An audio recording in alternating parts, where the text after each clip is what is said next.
Okay, well, let's begin. So, good morning, good afternoon, good evening, wherever you are in the world from the IATEFL YLTSIG committee.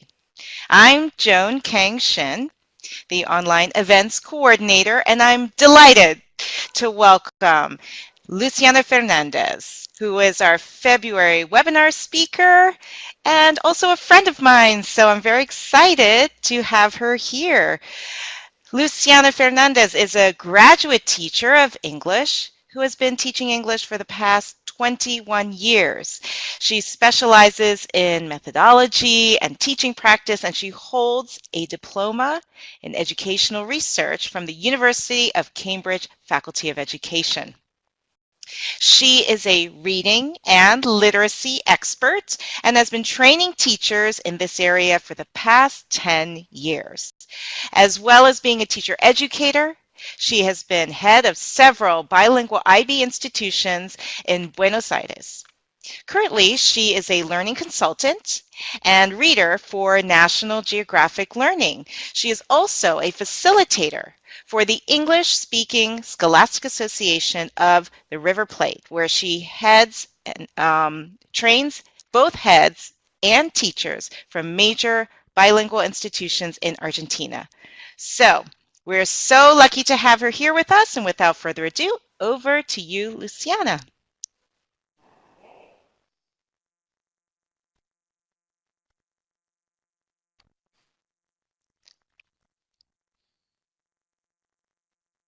Hello everyone, can you all hear me and can you all see me?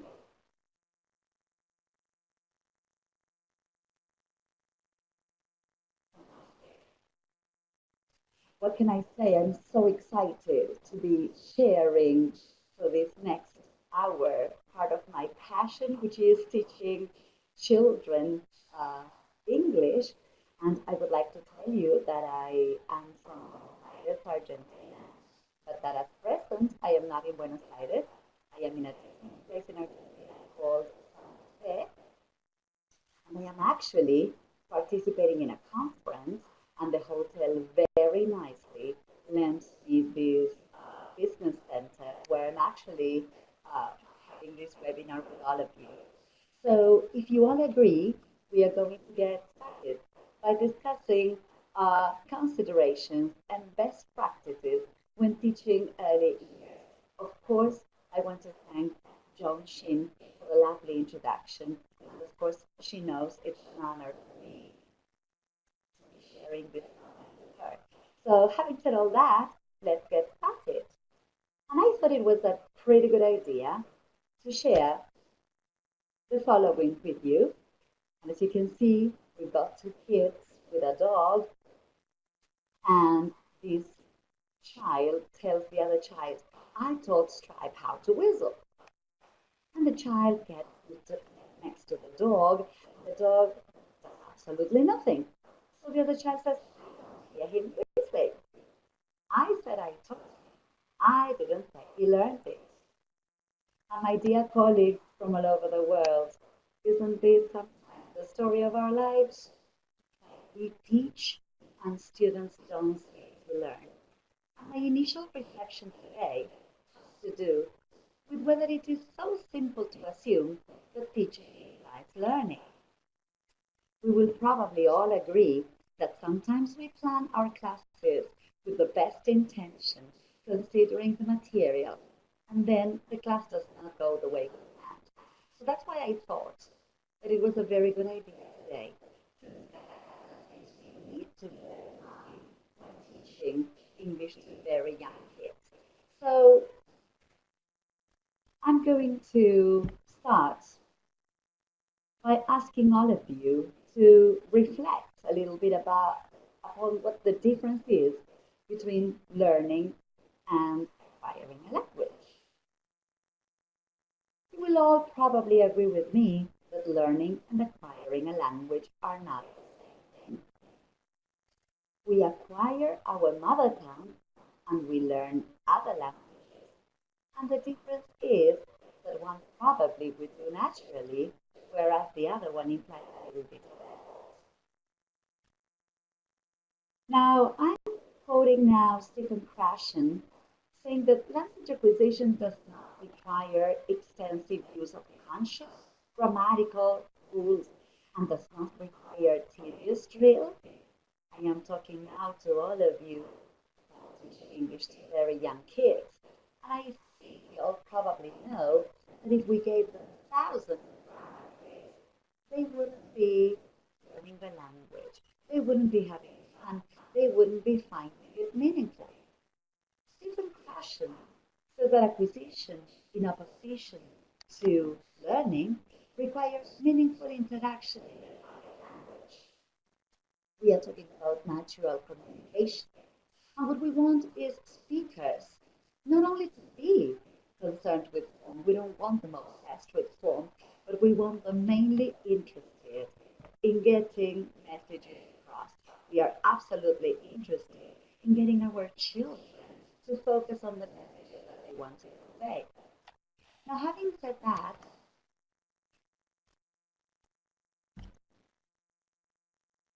the question remains, will we ever, as language teachers, get our students to acquire a foreign language?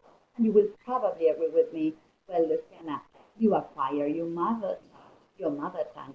But what I can tell you today is that there's plenty we can do to imitate the conditions under which students acquire their mother tongue, which will definitely help our kids learn naturally, have fun, and find the language they are learning meaningful. And in my humble opinion, it is up to us. It is about providing high quality teaching. It is about considering these things I've been mentioning. It's these considerations that will definitely guide the best practices that I will bring to my very young learners' classroom. So, what can I do to provide high quality instruction to my learners? In my opinion, the first thing you need to have very clear in mind is how old are your learners?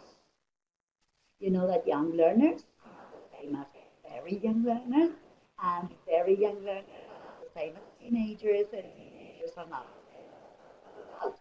And this is simply because they've got certain characteristics. And if there is a sign of a high quality teacher, is that he or she knows very well how old his or her students are and what characteristics do they have. Because if you are aware of those characteristics, you will not fight them, but you will use them in favor of a successful language class. So the first thing you're considering are these characteristics. We want to consider how those learners learn best. And of course, we want to consider how those learners learn language. So let's talk about children as learners. And here I would like some reflection from all of you. Whether you have experience teaching very young kids or you don't, you probably must have seen children around you. So what characteristics do you think they have? Let's see if you agree with some of the characteristics that I have brought to you. Kids all over the world, wherever they come from, they are active. And I want you not to get the word active so literally. If in the sense of move, I'm also talking about active minds because young children are curious and they are eager to learn. Young children are playful. They learn through play. They play games. They learn by doing. When they are curious about something, the first thing they want to do is go and touch it and manipulate it. So kids are curious, active, playful. Kids are knowledgeable. They know things. They also share those things they know. At the same time, they question they always who, where, when, why. I think this is what sparks their curiosity, and teachers of very young learners definitely take advantage of that curiosity. Now, young children are absolutely communicative. They like sharing with others that they are learning to communicate, which means that they are constantly in need for more words and more structures. You will also probably agree with me that young kids are creative. They like inventing things, creating new stuff. Even if they don't know the answer to something, they will come up with very creative ways to try to find answers. As we were saying before, the moment they want to learn about something, children feel like touching. Kids want to communicate. I've got a short anecdote to tell you. Once I was reading to my kids a story called The Enormous Turnip. This is the story where there's a farmer who plants a turnip which becomes huge, so the whole family is full. I'm sure you're familiar. I was telling my kids about a turnip, and I realized there and then that translating turnip to its version in Spanish did not make any sense to them. So I decided to bring a turnip to the classroom. You won't believe it. They were dying to touch it. And not only did they want to touch it, they wanted to smell it. And then there was this tiny little girl who suggested we cooked it. And we gave it a try. So they could smell it, and they could touch it, and they could taste it. I don't know if you see what I mean, but those kids will not forget what a turnip is. All their senses were involved. And of course, children are full of energy, which means that if I take all these characteristics and I know that this is what they are like, I need to bring practically to my classroom, which consider all these characteristics. Now, they are asking me to speak up. I'm going to turn my volume up a little bit. I hope this is getting any better.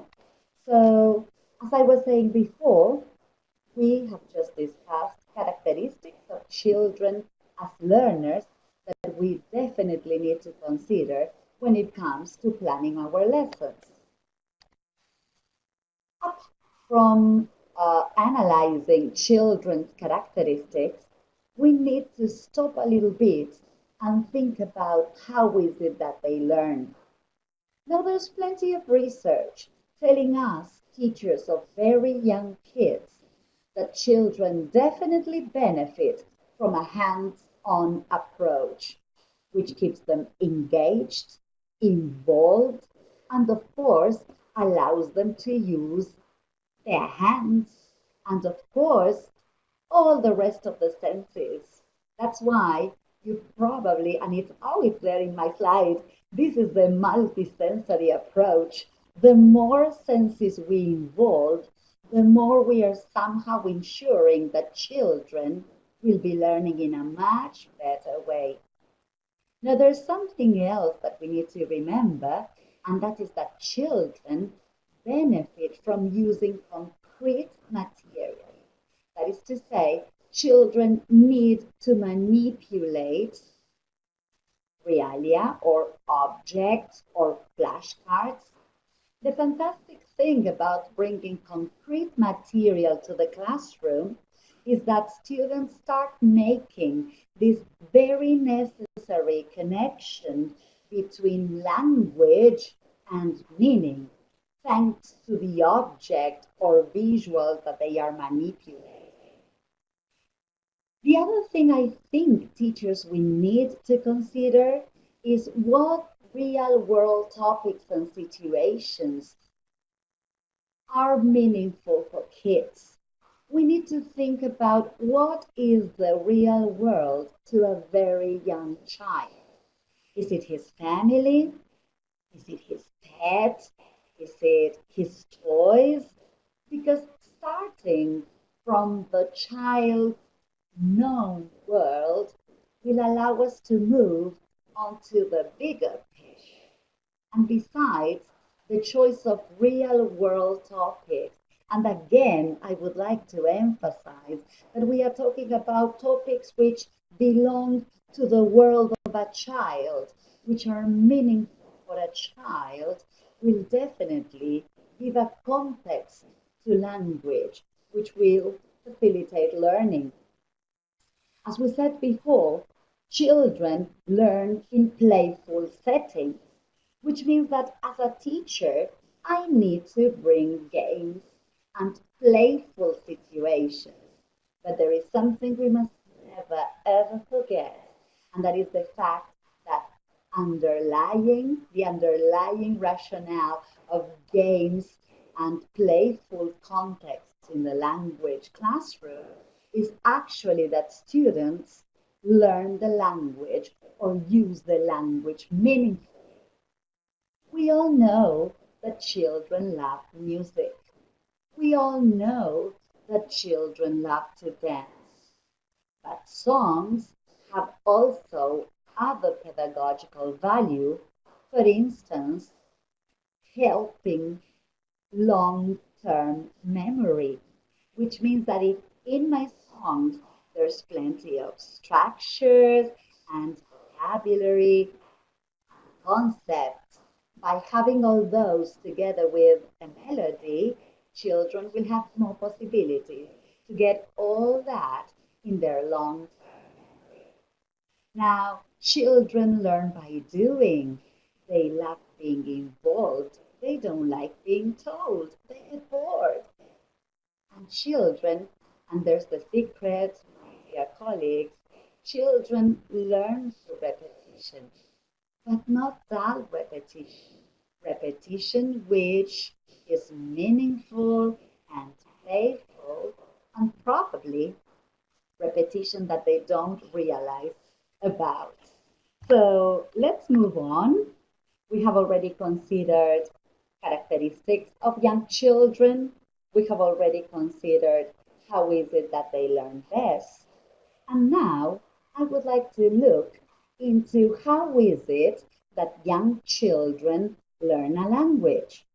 Because if I have all these considerations clear as a teacher, it will somehow gear my instructions. It will gear my decisions. All these are basic principles that every young children's teacher should know about. So, okay, how else can I make my teaching high quality? Understanding how a language is best learned. And I'm going to go through some characteristics, and I want you to start thinking if you've ever seen this in the children that you teach, or maybe children of your own, or maybe children that you know. Let's see. Now, there are some similarities between the way kids learn their L1, their mother tongue, and some of course, similarities between this L1 and L2, which is this new language they are trying to learn. In the first place, learners benefit from chunks of language. This means that children will probably understand the function of may I go to the toilet without breaking it into parts. That is to say, they will not probably understand the meaning of may or I or even to. I mean, if we extract the words in isolation. But if you put all that together in a chunk being used in an enabling context, children will definitely work out, most importantly, its function. Why is it that we use it?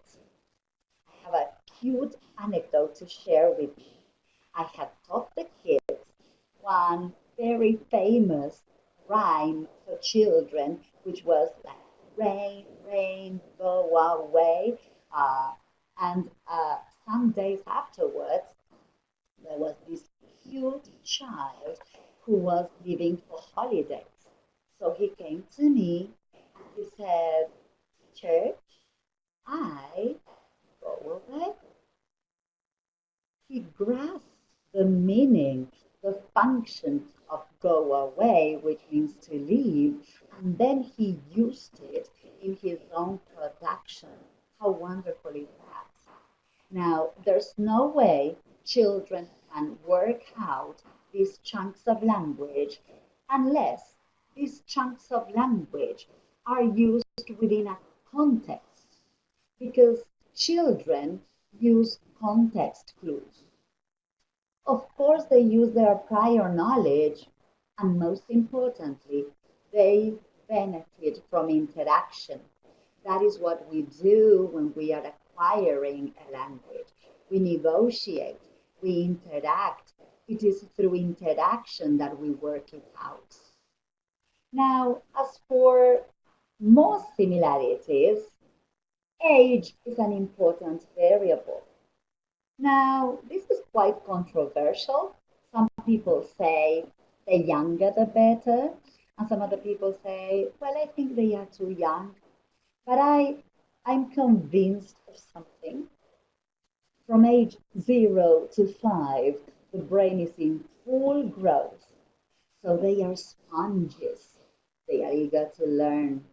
The attitude is something that definitely characterizes young kids. They've got a very positive attitude towards learning in general. And they don't have any bias. Like, I don't want to learn a language. They are just learning a language as they learn anything else. And if we keep them interested and if we keep them involved, they come to our classes very eagerly. So age is an important variable, especially also when it comes to sounds. Young children have the capacity to imitate the sounds of the language quite beautifully. Now, as for another similarity, learners can comprehend more language than they are actually able to produce. Now, there is something very important that I need to say here. And the question is, should we speak in English to the very young children all the time? I would like to get to know what is it that you think.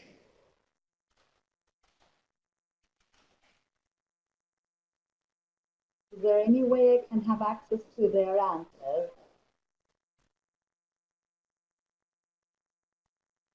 I'm afraid I cannot see them.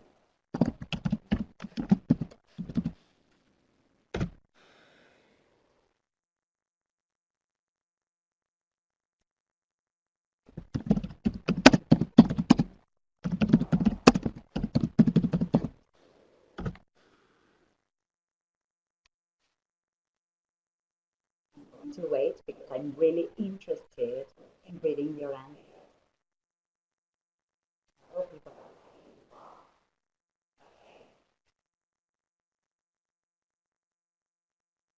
Should we speak to kids in English all the time?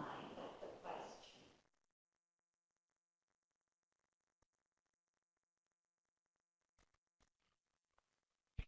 Okay, there it goes. Like some people go, well, mostly people say yes, yes, yes. Do you see the answers, Luciana? Do you see their See, answers in the the chat answer remains. box? Uh, I, oh, not okay. not all Maybe of if you could them. click on everyone at the bottom, The it might chat. be in yellow. It says everyone. Click on it. Oh yeah, I Oh, just found it. Oh, here we go. Thanks for the help. So Katie says, I can hear every other word. Sylvia says, it's better. Okay, that was not. Okay, so here we go. Should we speak to the kids? I've got a yes here. The L1 teacher can help with doubts. I absolutely agree. And then we've got yes. They are asking me to speak up. Okay, I will do that. Much better. There we go. There we go. Yes. Some of us have no choice, okay, because you don't speak your student mother tongue very good. And some people go like, I think context is most important, but for most everyday functions you can and you should use. Very good. Now, my humble contribution here is that we should try to use the target language as much as possible. And of course, resort to our student L1 when it is necessary, like when children are in anguish, unless, as one of my colleagues here said, you don't have the chance. But here I get Sylvia saying that, of course, you can use the nonverbal. And yes, I agree. It's absolutely necessary that when using the target language, you can also use gestures and facial expressions. And why not use objects or point at something or use visual aids? What I think we should never do or try to avoid is saying it in the target language and then resorting to our students L1, because there will be a moment when they will start trying. So paraphrasing, saying it in a much easier way, and trying to use the language as much as possible, dear teachers, because input is so important. Students need to get access to lots of input. But as you can see, over there it says that children can comprehend more than what they can actually produce. But they can comprehend slightly beyond their level of competence, which means that we have to speak in English and, of course, a little bit more than what they can actually produce, but without getting carried away, because we might get carried away going too quickly with our language or using vocabulary that they are not familiar with.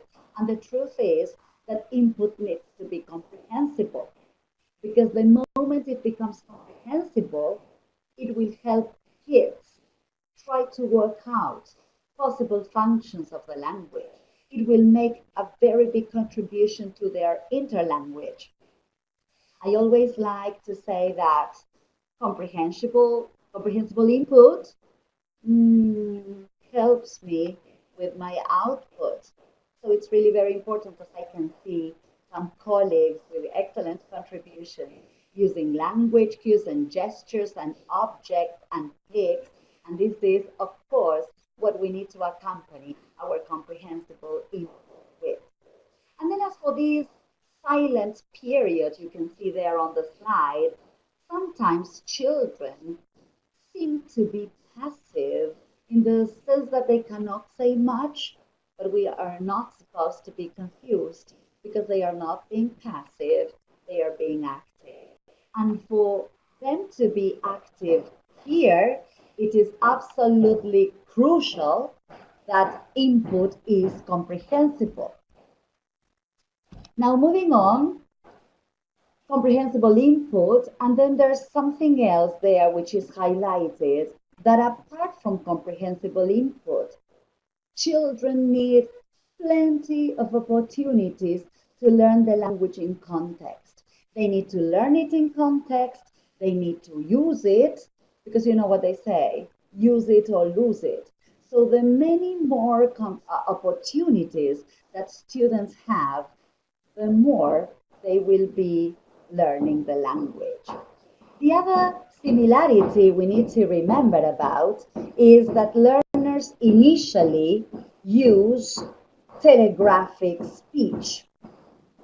This telegraphic speech, as you all know, is the student trying to convey a whole message with only one word. Now, when a toddler is thirsty and he wants something to drink, he will probably approach mommy and say water in his mother tongue. He will not say, dear mom, I'm thirsty, could you possibly give me a glass of water?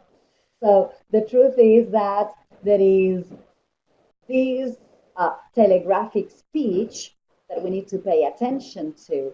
So if students, little kids, get started by communicating at the word level, yes, we've got Marina there saying that they say toilet instead of may I go to the toilet, please. Well, mission accomplished in terms of communication, but of course we must always remember that it is our job to extend their discourse. I was reading Jen here saying that it's great when children suddenly come out with tons of language after the silent period. I couldn't agree more. It looks like they've been silent, and all of a sudden there is this burst of language. And of course, this is the result of all this processing that has taken place thanks to all our well contextualized and meaningful inputs. So let's move on. But just as we have similarities between L1 and L2, we've got some other differences that really matter in the classroom. Something we must be very, very aware of is the fact that learners in a classroom setting will have fewer opportunities to learn language authentically. And I agree with all this.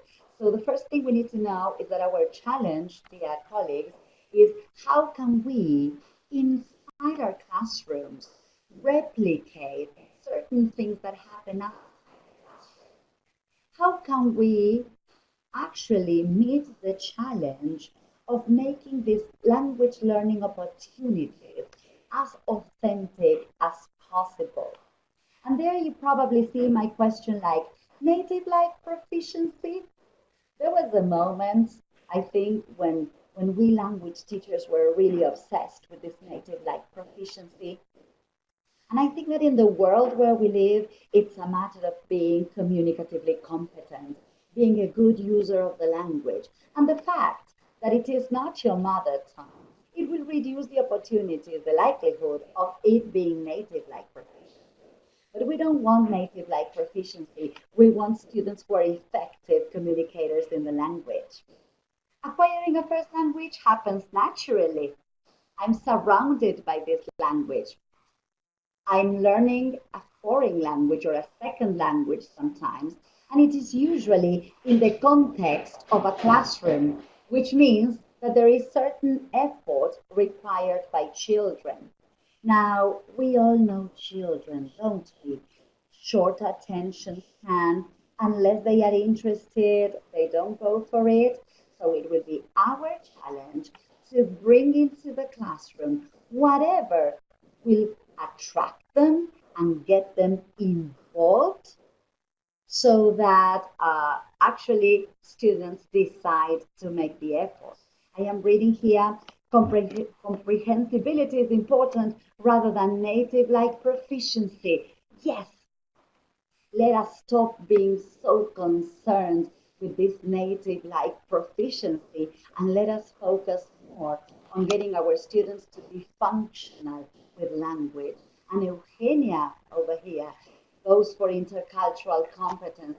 I couldn't agree more. These children learning English with us will probably have more chances to speak English with non-native speakers than with native speakers, which means that also bringing into the classroom multicultural materials and contextualizing the language we want to teach through local topics, topics that can be addressed locally and then globally is the way to actually getting students to be communicatively competent in the kind of world where we live today.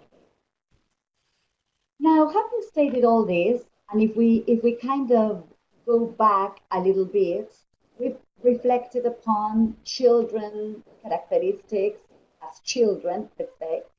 We've been analyzing the way in which they learn best, and we've paid some attention to some basic language acquisition considerations, some differences and similarities that as language teachers we need to consider.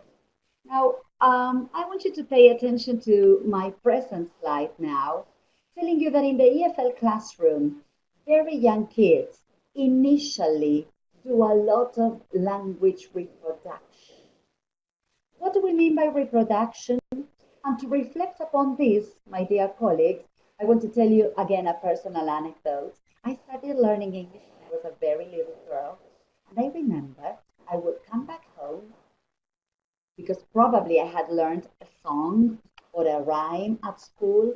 The first thing I wanted to do was to share that with my family. And I remember that I would recite my rhyme or sing my song. And then my parents asking me, "Oh, that's so cute. What you're saying." Sometimes, very sadly, I didn't know exactly what is it that I was singing, or what is it that I was chanting, or what is it that I was reciting.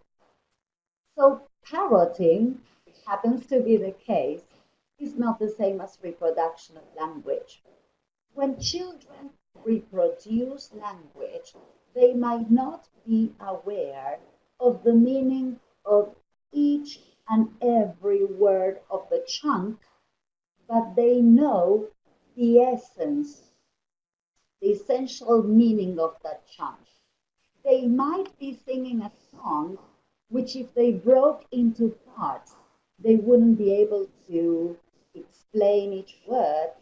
But when it comes to the song, they know what they are singing, they know the overall essence.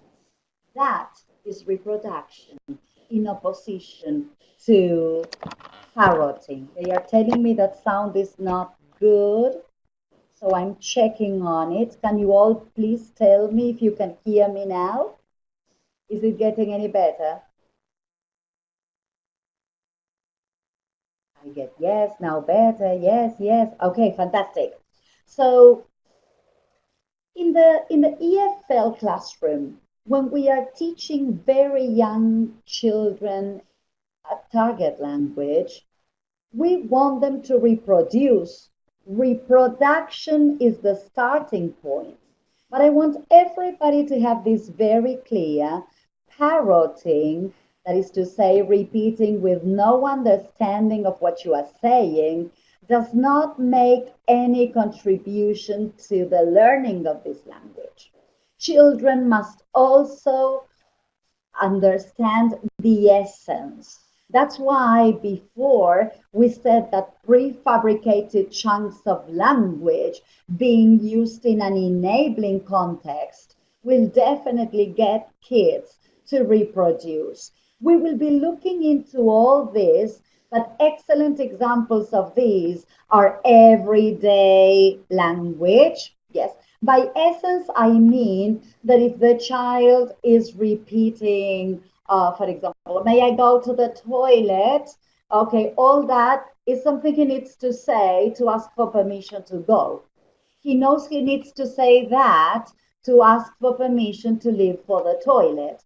But if we broke it into parts, he wouldn't, if I isolated, for example, the word may, it would be meaningless to the child.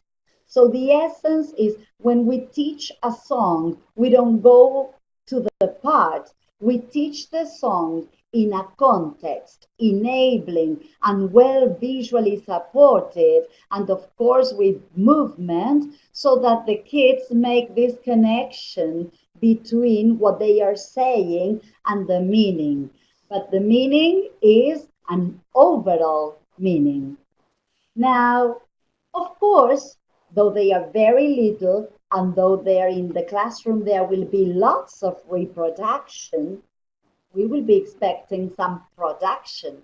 So the difference between reproduction and production is that reproduction means repeating with an understanding of what I'm saying, whereas production is a window to my interlanguage. I say it and I'm not repeating after anyone. I say it, it's my own language production. Now I have an anecdote again. This comes after having taught children for a long time, believe me. But there was this little girl, aged 5, who once came to me in the classroom and said, "Teacher, may I go to the toilet playground?"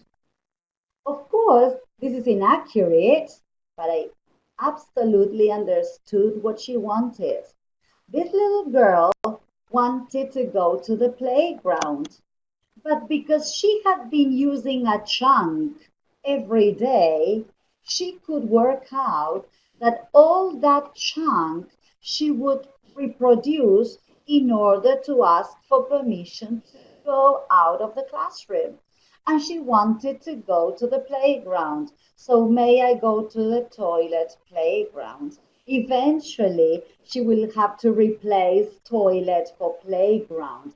But that little girl, only aged 5, could understand the function of that chunk of language. Eventually, as she grows and as she has the capacity to analyze it a little bit more, she will realize other matters of language. Now, this girl was able to transfer that to her own production.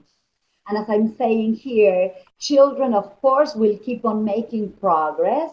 There will still be lots of reproduction, even if they move on to elementary school. And as they keep on growing and as they keep on learning the language, reproduction will decrease and production will increase. But we are talking about teaching English to very young children, which means that reproduction matters. And this is the kind of scaffolding that we need. Marina says, production involves what they want to communicate. Exactly. Which means that probably sometimes they will want to communicate much more than what they have the English for. So we need to remember that all what we bring to the classroom will help them with lots of meaningful reproduction, which at the same time is building these possibilities for students to produce. Andrea says there are problems with the sound. I'm sorry to read that. Can you all tell me if it got any better now? Andrea, can you please tell me?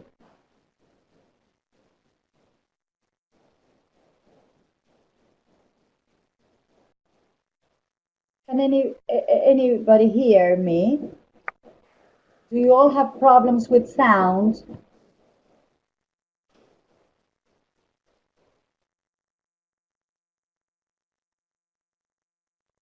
Okay, so it looks that I need to move closer. They are telling me that they can hear me well. Perfect over there. Yes. Okay, so I'm going to try to move or lean forward to my computer because apparently it's helping. So, how does this happen? How do children move from reproduction and production? How do students actually get to reproduce the language and to actually benefit from the input that I bring so that eventually they can communicate their own needs and their own ideas? And this will strongly depend on the efficient instruction and strategies that we bring. And okay, I have a problem with the sound too. They are telling me I'm getting as close as I can. I hope you can hear me better now.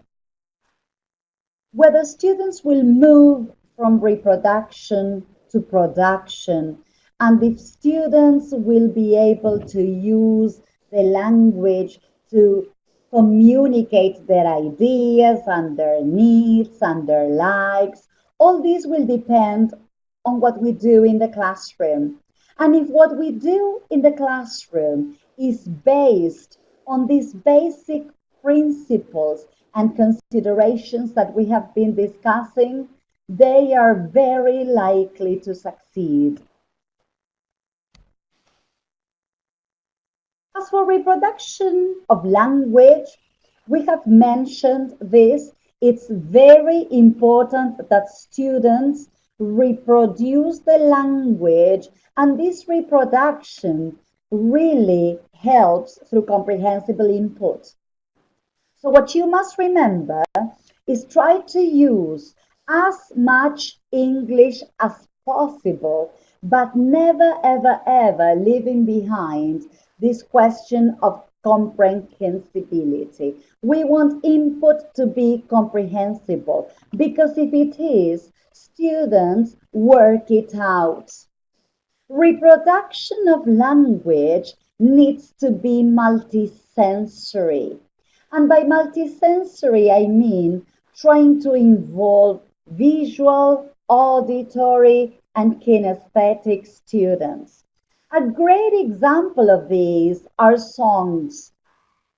My friend John Shin is an expert with this, but I always tell my teachers and colleagues when you sing songs with children, always include movement. The fantastic thing about songs and movement is that the movements made by the children will be a reminder of what they are singing. And if the movement is a reminder of what I'm singing, then the song becomes comprehensible input. Students begin to make this link between, of course, production, the language, and the meaning. Now, of course, songs are a way of reproducing language. Chants are a way of reproducing language. Poems and this everyday language we've been talking about. Expose them to these chunks within a meaningful context.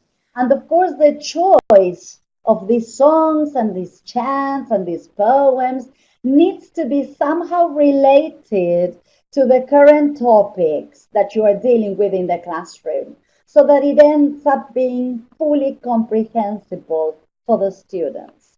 Now I need to check if my sound is okay. Can you all please give me some feedback? I can read Joan saying that we will be posting the recording. I really hope so. Okay, sound is good, sound is okay. Yes, over there. Okay, I'm fine, I'm happy to move forward then. Now, much better. Okay, good. So it's very important, teachers, that we adjust our instructional language. How can we make it comprehensible? Lots of you have made wonderful contributions. Gestures, the actual real object, visual aids, and of course, as many as concrete manipulatives, as we will be exploring now, as you can. And by comprehensible language, I do not only mean the language we speak to them. I'm talking about the language that the teacher uses. I'm talking about the language in songs.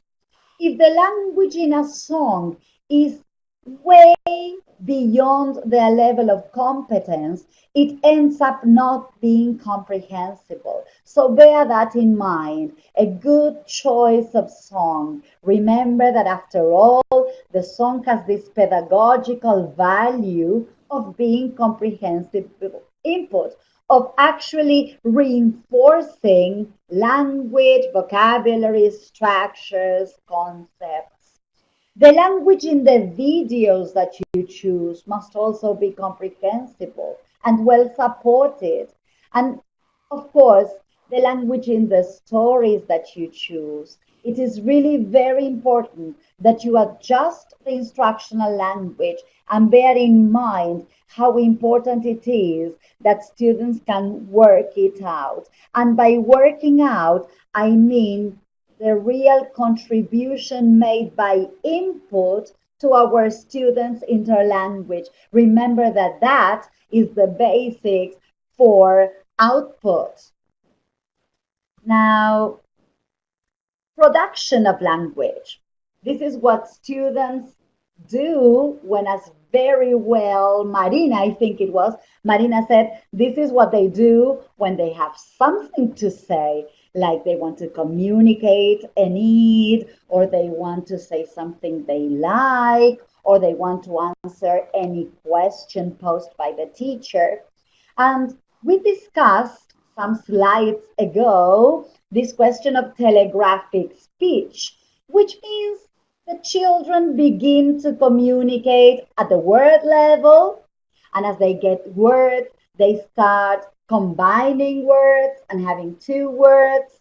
They also go for short phrases, and of course, chunks of prefabricated language make an excellent contribution to extending this production by children.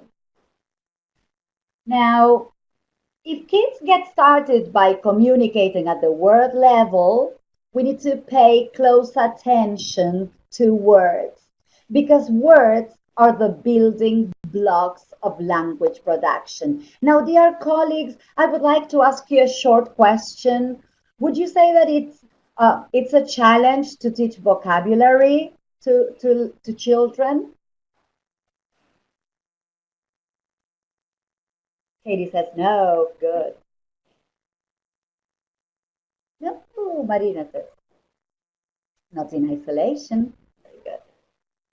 Now, not at all. And I think that we all agree that children are sponges. They learn vocabulary very quickly. But here, yes, the use of realia. Okay, that's the easy bit, says Tom. I agree.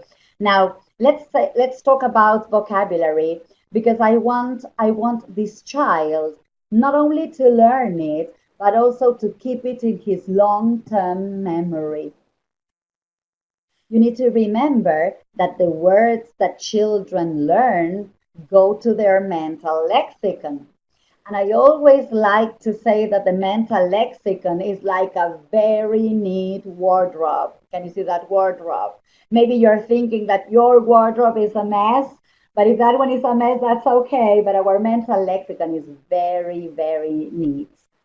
This question of a neat wardrobe has to do with the fact that when we when we learn words, we group them and sort them and classify them together.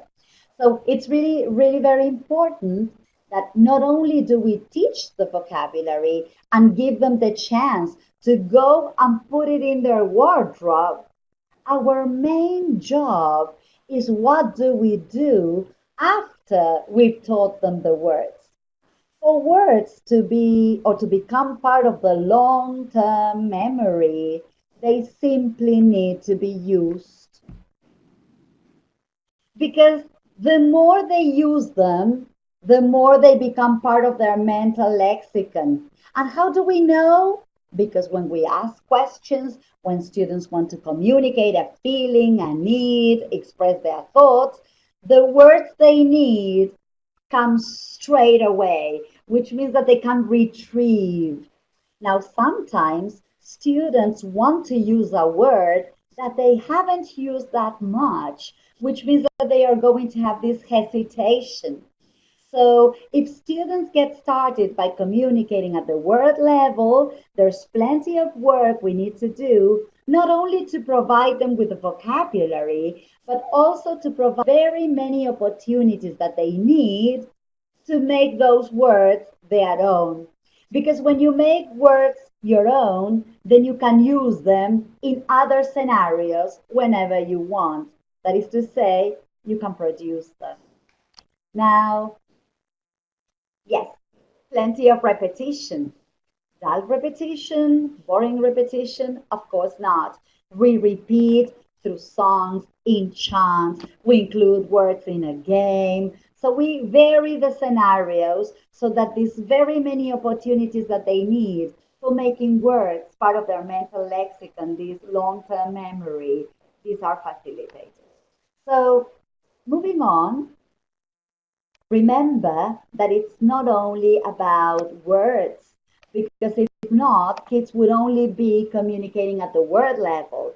Structural language matters.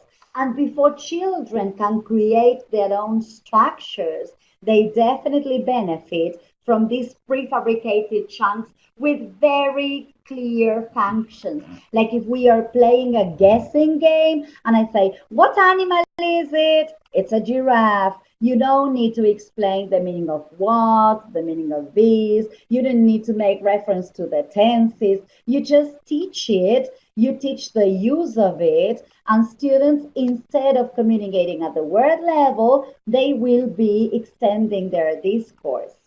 So remember, the initial language output is a very good combination of retrieval of words that are very important for me because they are related to my world, and then of course these prefabricated chunks which help put the building blocks together. So we've come somehow to the conclusion that certain practices benefit EFL acquisition because though it is not acquisition per se, we will be imitating lots of the conditions that occur when a child is acquiring his mother tongue. So comprehensible input, systematic and purposeful teaching of vocabulary, systematic and purposeful structural language, and of course, meaningful opportunities for vocabulary and these structures use. I'm going to be showing you some of what I call my best ideas for bringing into the classroom. I would also ask you to please post any questions that you want to ask in this box so that when I get finished, I can actually refer to any of them. Now, from sound theory to best classroom practices, routines with young children, they work every time. Routines have some predictability. Routines help kids learn vocabulary and structures. Songs, as I said, a must for remembering because of melody. Manipulatives, which I will be bringing some examples of. Total physical response. Lots of activities in the classroom where children have to respond bodily to language. Always bring stories. And of course, remember comprehensible input. But the fantastic thing about stories is that they contextualize language beautifully and give you plenty of opportunities. And then, of course, games. I've got a question. Are the coursebook authors aware of all the facts you stated? The books for first primary learners are full of reading and writing. Well, what can I say, dear Sylvia? Some authors are aware of all these, and some others are probably not that aware. So I've got like a short message for you. It is about the materials, but it's also about how much you know you can do with those materials. So be selective. All this sound theory will help you make the right choices. But I definitely believe that there are authors who know about all this, and this is the rationale behind the design of the books. Now, manipulatives are the best for me in the sense that they are visual, kinesthetic, and tactile. And they are great, and let me show you. Types of manipulatives that are a must in the very young children's classroom are song sheets. If you don't know what song sheets are, I'll show you in a second. Flashcards, postcards, it's the visual input to make my input comprehensible. Puppets, prompts of different kinds, games, and remember, games with a language input and output, realia, and mini books, which are my other kind of passion. Look at song sheets. Very young kids don't read conventionally yet, but a very nice way of beginning to pave the way for reading is children reading pictures. So song sheets for young kids get the kids to look at the pictures and remember the song lyrics. So for example, in this one of the rainbow song, children will be coloring And after they color, they can point at the colors, and that's how they will be remembering the the the lyrics of the song. Thank you. And for example, here I've got two samples from John Shin's wonderful Welcome to Our World, where kids look at the images, they look at the pictures, and they remember the lyrics of the song. And this is a song I think we all know, like head, shoulder, knees, and toes. So kids look at the pictures and they remember the lyrics. A fantastic thing to include in the classroom. Mini books. Mini books are like mini versions of the stories we read in class. Now, I have Alan thanking me. Thank you, dear. And Sylvia saying, isn't it better to use color flashcards? Oh, yes, I agree. I absolutely agree. But in the case of the song sheet, it's a worksheet colored by the kids that then, once it has colors, they can use. Now, Brown Bear is like a typical book with a repetitive pattern. So a mini book is like a mini version because these books with a repetitive pattern, children end up learning by heart. Mini books help get kids to pretend they are reading. We've got some printable mini books where children can draw the members of the family. So after they draw, they can say, this is my mother and this is my father. Mini books are fantastic because kids own them. They are theirs. I'm about to finish, I promise. Puppets. Puppets. Who doesn't like puppets? Now, puppets come in all shapes and sizes. I am particularly fond of puppets for making songs or nursery rhymes, the songs and the lyrics comprehensible, like here we go. Five little ducks went out one day, or the five little monkeys jumping on the bed, or the five green and speckled frogs. Now, I've got an example of what you can do with fantastic rhymes. This is the one of the five green and speckled frogs who were sitting on a log and then they start jumping into the pool. As apart from singing, you are moving and manipulating objects, which makes understanding clearer, it makes the experience more memorable.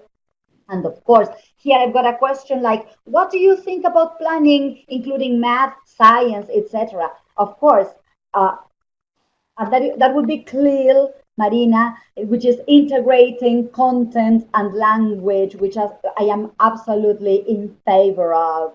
Now, for all of you who have joined me today, I want to offer, I think I have, my email address.